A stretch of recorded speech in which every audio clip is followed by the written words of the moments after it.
वंचित बहुजन आघाडीचे प्रमुख प्रकाश आंबेडकर यांनी लोकसभा निवडणुकीसाठी 5वी उमेदवारी यादी जाहीर केली आहे।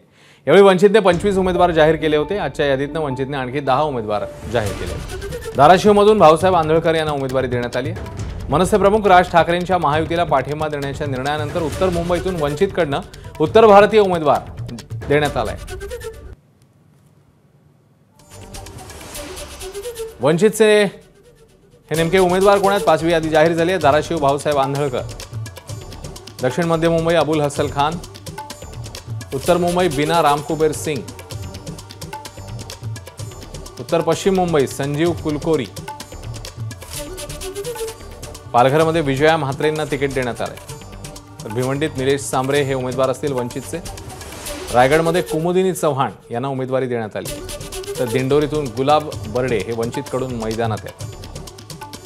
नंदुरबारमधून हनुमंत सूर्यवंशींचं नाव जाहीर झालंय।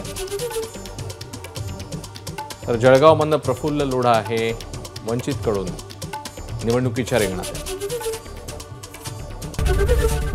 एबीपी माझा, उघडा डोळे बघा नीट।